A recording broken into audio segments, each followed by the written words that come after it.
Good evening, friends. How are you? My name is Alexander Buttercup Mazer, and tonight I'd like to share with you a selection of my very own design. It's a piece from about 2 years ago entitled "Twas Midday Before Christmas." I do hope you enjoy.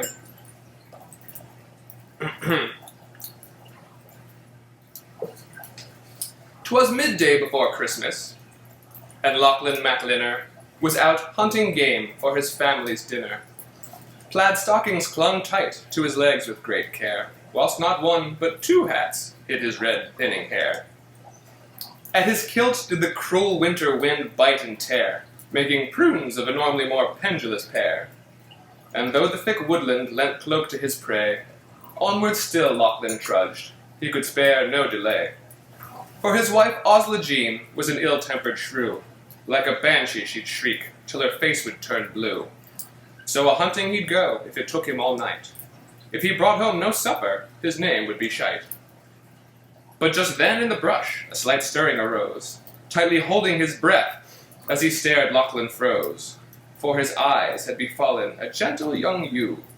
Why, this cloven hoof beauty will certainly do. At his favourite bludgeoning cudgel he knuckled, then fondled the handle and gleefully chuckled, and gently knelt down in a bonny bloom bed, as visions of lamb chops danced around in his head. When at once something happened he couldn't explain. Sharply synapses fired and popped in his brain, and where once stood his prized would-be holiday meal, bore abruptly to he then a different appeal. His face became flushed, and his hands became clammy, his eyes blurred and swam as he ogled the lammie, who understood well what would soon come to pass, as their gaze met at last in the tall Highland grass. Well, the sheep barely noticed his billy club clatter, to the ground with a pound, matting flowers much flatter.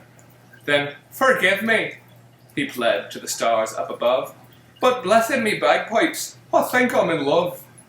So he lifted his kilt, and he tendered his tool, grabbed a fistful and pulled on the delicate wool, well aware midst the whirlwind of shearling and plaid, of the best rack of lamb that he ever had had.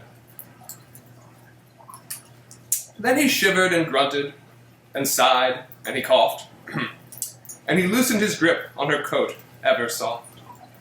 And mopping his brow from beneath his two hats, Lachlan laughed, "Jesus Christ, about soiled me spats." Then he struck up a match on a thick Burnham oak, drawing in a deep breath, for to light up his smoke.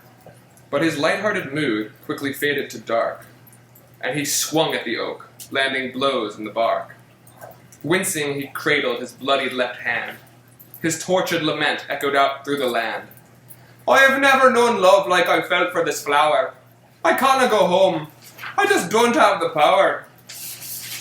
So he stood in the snowbank, a Scotsman divided, projecting each posture his pickle provided, though whatever position he chose to pursue would be equally wretched a hullabaloo.